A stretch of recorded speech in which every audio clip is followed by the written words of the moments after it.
Good day, Suidlanders. How are you? We trust that you are well. In 1961, the USA deployed Jupiter missiles to Turkey and Italy, very near to the Soviet Union. And the Soviet Union viewed that as unacceptable.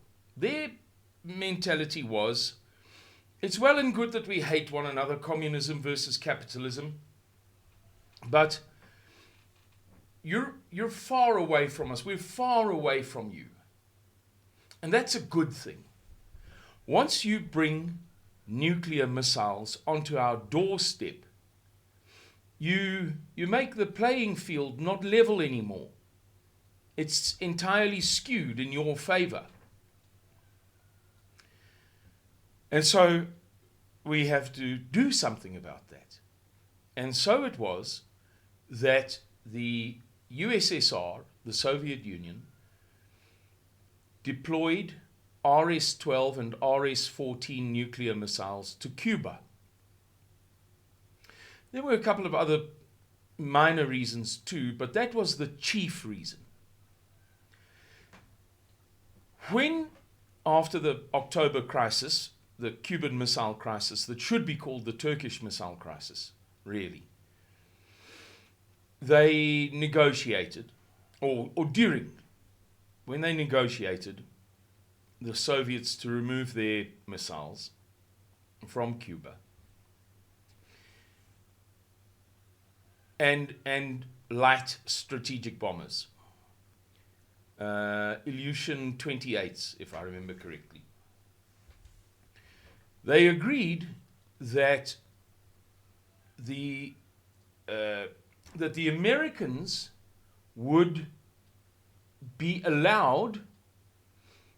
permitted to get away with claiming that they had won the argument, the dispute. In return, the Soviets got some concessions, some other luck on the side, as we'd say in lucks on the side, as we'd say in Durban. And so it is that for the intervening 61 years, the world has believed that the Soviets sent missiles to Cuba and that the Americans didn't like that because Florida is only 90 miles away from Cuba, 9 6s or 54, so 144 kilometers away from Cuba. And that was absolutely unacceptable. And so President John F. Kennedy implemented they used a funny word for it, a euphemism, but effectively a blockade around Cuba, preventing the Soviets from bringing in any more material of any description for that matter. And eventually the Soviets backed down because they knew what was good for them. And they took those missiles back to Russia. Yeah, they took a big fat chance, but we don't put up with that kind of thing here in the US of A. That was the tone of the rhetoric, or has been the tone for the past 61 years. Whereas in fact, it wasn't the case at all. The Soviets, because of media, I'm trying to think what's the right word, almost media sanctions, they didn't really care what narrative was sold to the Western world by the American government and the American media. Yeah, if you want, you can claim that you got the upper hand, that you chased us back home. But in diplomatic circles, everybody's going to know the real truth, even if they're not allowed to admit it in, say, France or Italy or wherever. And eventually the truth will come out. And thirdly, come out in public. And thirdly, we want X, Y, and Z extra concessions from you. Concessions that were more important to them than the narrative, you know, because they can control the narrative in the Soviet Union. People don't have to know anything. And who cares what people in Idaho think? It's meaningless to the Soviet cause, to the cause of global communism. So in fact, the Soviets won that exchange. If you assess it in purely material terms, that's just the truth.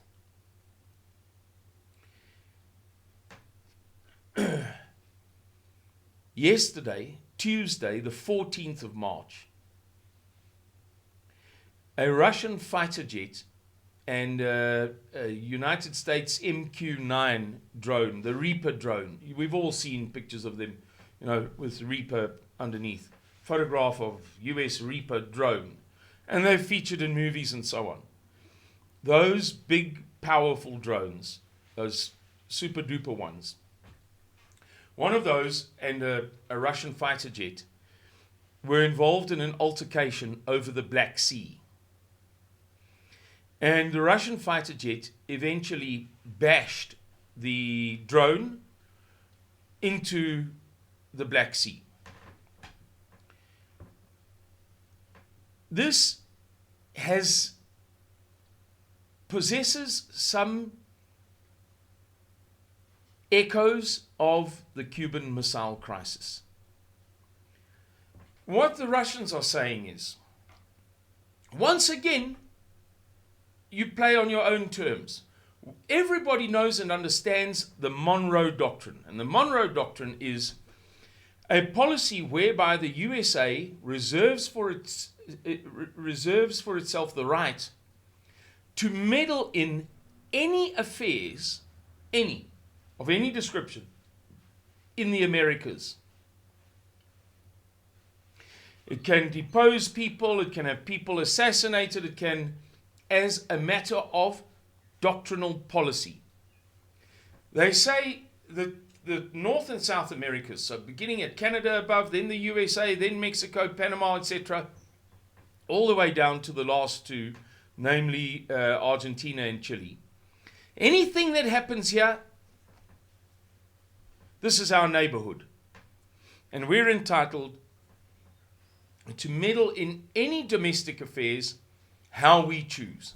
That is the Monroe Doctrine. And it has been applied on thousands of occasions. You can look it up on the internet very easily. In favor of, believe it or not, US telephone companies, US fruit companies, you name it. We got a problem here. Take out the leadership, coups, assassinations, you name it. With no limits. And the Russians, as the kind of natural heirs, if you like, to the Soviet Union, because the Soviet Union was fundamentally Russian in so many ways. Russia is now saying, look, you're 10,000 miles from home. You say that because that's your home region, you can do whatever you like, whenever you like, however you like. But now you're on our doorstep. The Black Sea is our only warm water port. Or warm water, not port in the singular, but you know what I mean. It's our only warm water.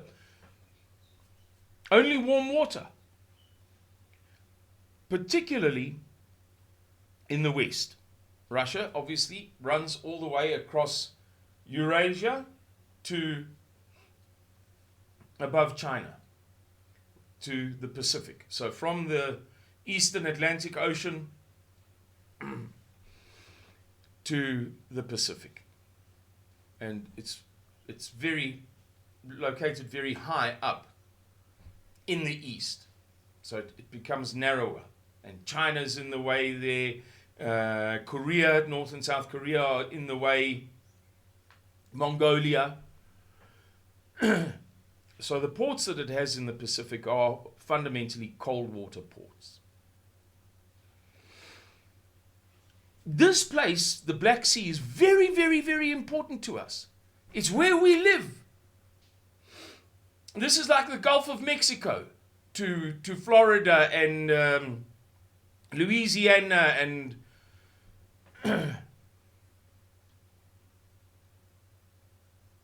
this is it. Here you come fly your Reaper drones spying on us, meddling, interfering, antagonizing.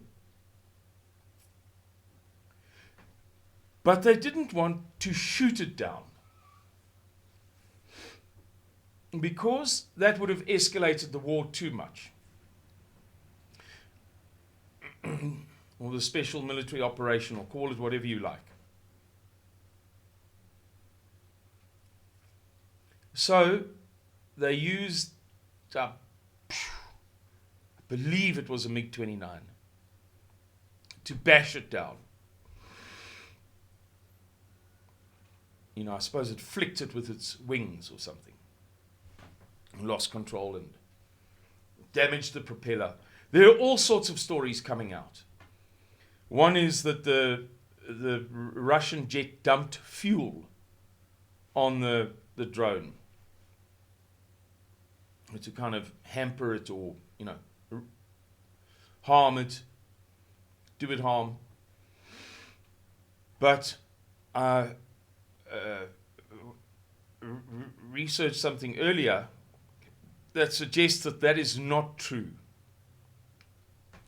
That there's a lot of smoke and mirrors here.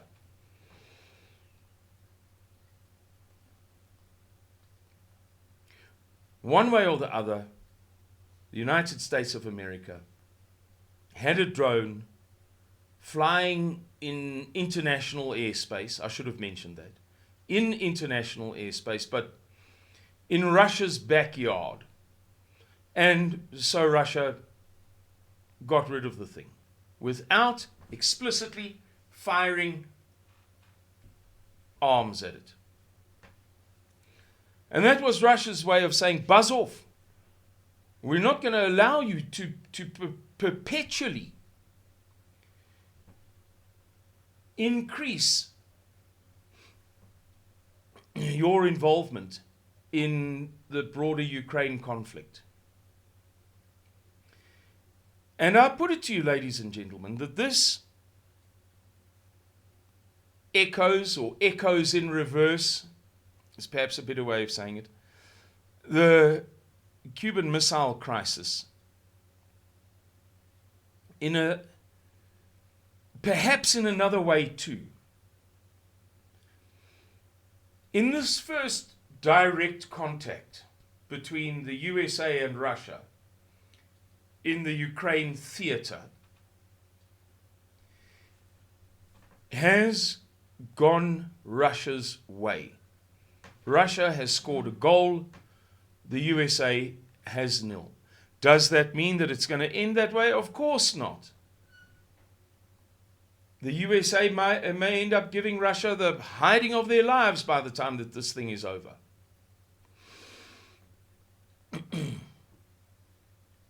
But Russia won the exchange, even though the Western media is already betraying it as not a win for the USA, but as if the USA deserves a point for being a victim.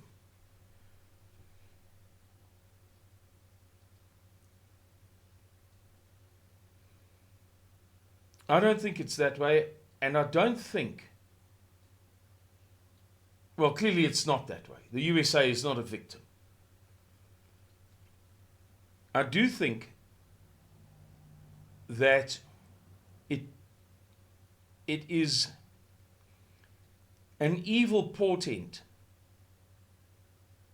It is a portent of evil for the time that lies ahead of us, because it shows both sides' willingness to continue to up the ante, as Americans say. And I don't think that it's going to stop here. And I think that it's going to end very badly. And this morning I read an article on a Russian website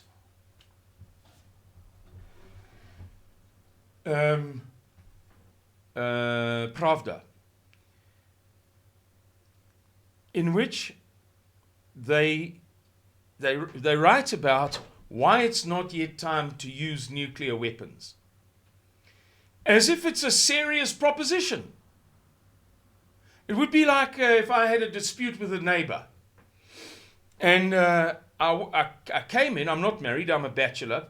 To my, I wish I wasn't, but let's say I was married, and I walked in the evening, and I sat down at the kitchen table, and I started telling my wife why I don't think that it's quite yet time to shoot him dead. It's lunacy. Who wants to go to jail forever and lose their family and what have you over some dispute with a neighbor? She'd look at me like I'm crazy. In Russia, however, it seems as if it's perfectly acceptable for the media to tell their audience, look, we in our opinion, it's not yet time to use nuclear weapons. Timing's not yet ripe. Oh, we should be holding our horses, and we should be pleased that Vladimir Putin, our beloved leader, is doing so.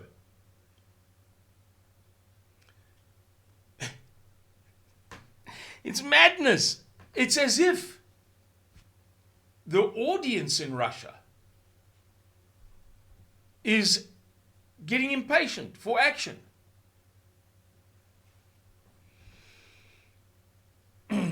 It would be as if I had the idea in my head that my wife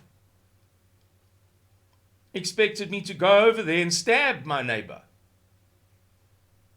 Now I'm reasoning with her. No, not yet. Not yet, my love. Not yet. How about never?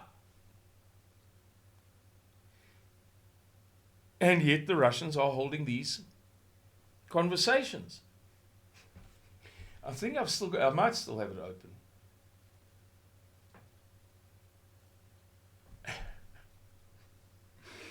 I'm looking for the tab. In fact, I found it, but before I found it, I clicked on another one, thinking that might be the right tab, because I've got so many open, you can hardly read the preview script at the top.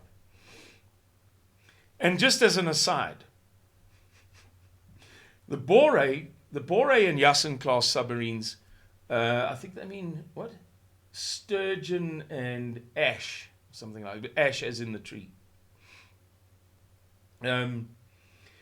Our submarines, I've been working on them for years, and I've been following them for about 6 or 7 years. Anyway, the second Bore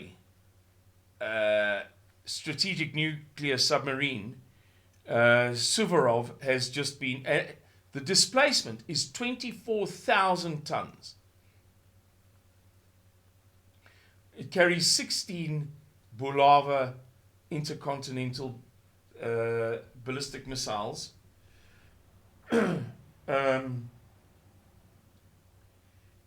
And each of those missiles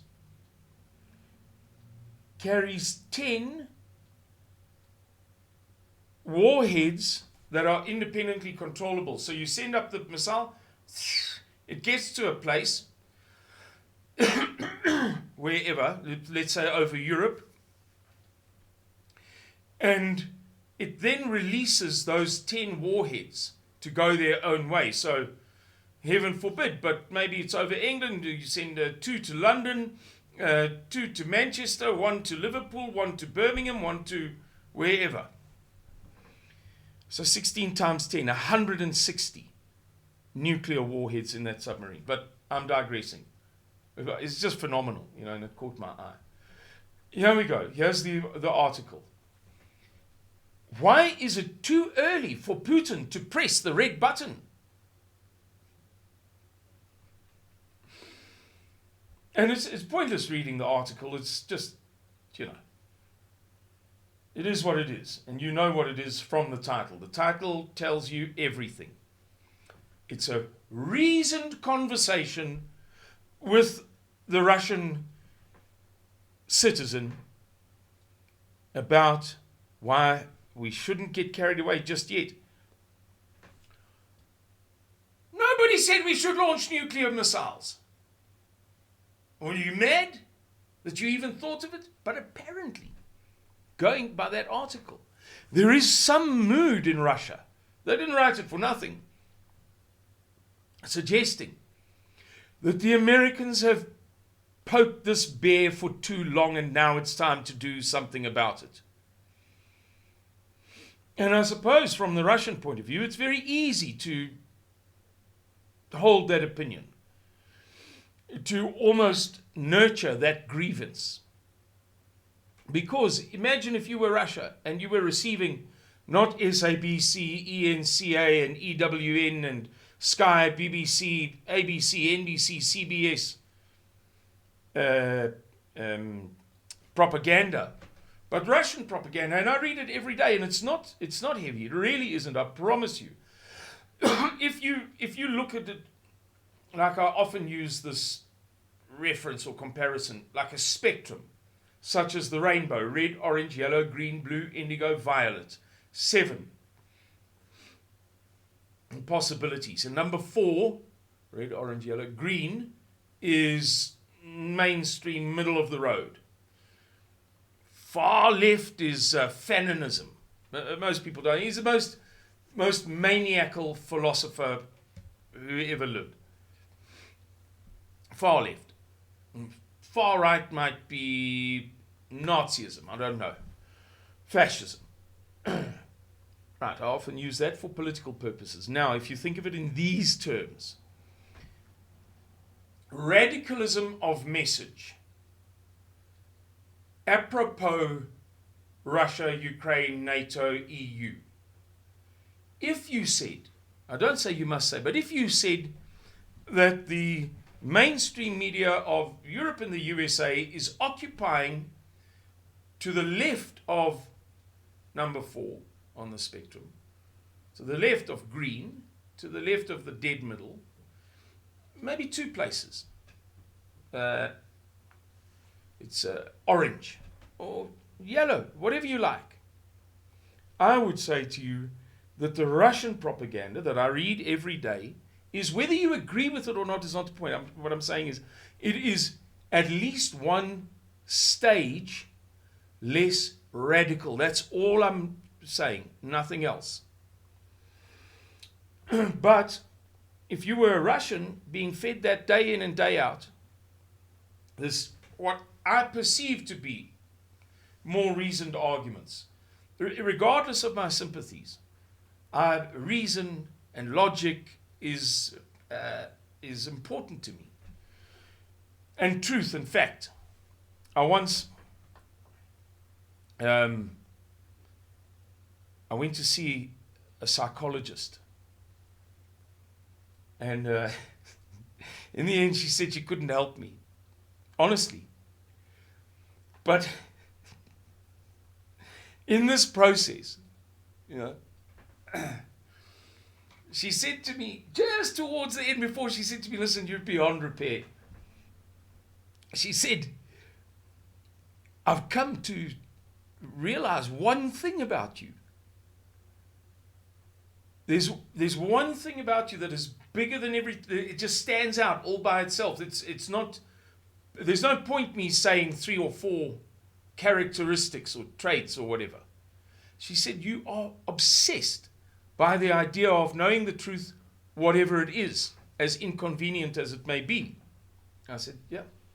So I think I can claim that I have this obsession, regardless of who I support. And it gets me into trouble. Often. I'll say, we must not be hypocrites. Nobody must be hypocrites. We conservatives, we right-wingers, we white South Africans. One thing we must not be is hypocrites, liars,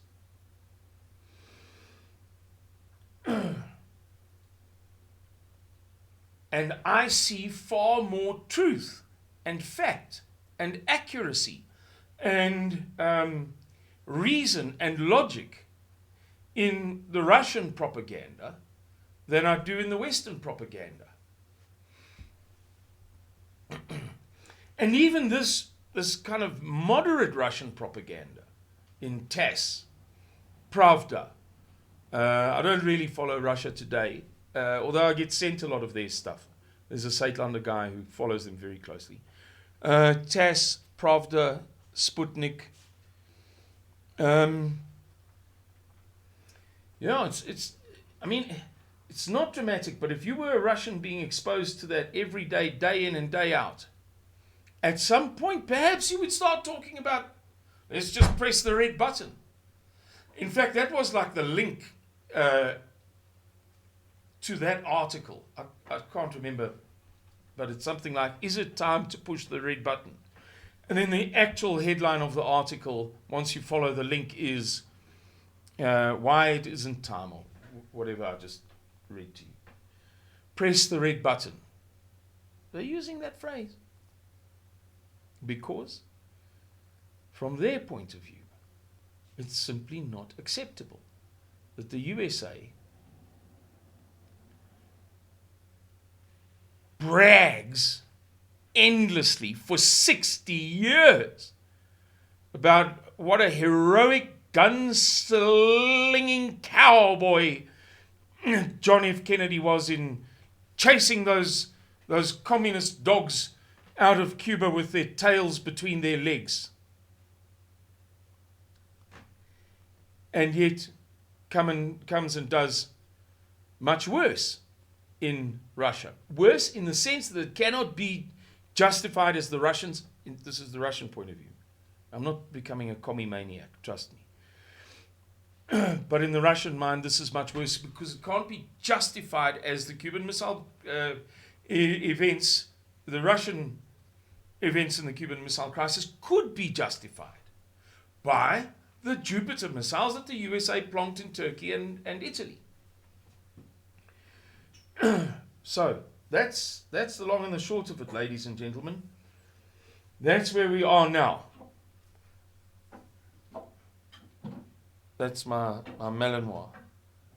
You know, they're supposed to be so nimble, agile, graceful. Okay, admittedly, she's only 10 weeks old. Oh, dear me. She's a handful.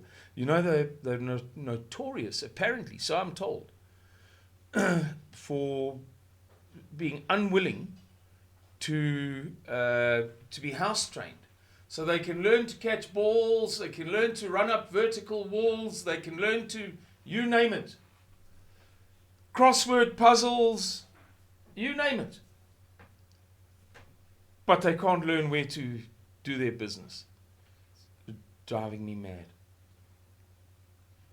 Anyway, guys, thank you very much for watching this video. I hope that you enjoyed it. I hope that you found it educational. If you would like to support our work, please donate. We need the help. We need the support. Visit Saitlanders.org. Scroll to the bottom and you'll find a little range of options there to contribute to our work. Thank you very much, and God bless all of you. Bye-bye.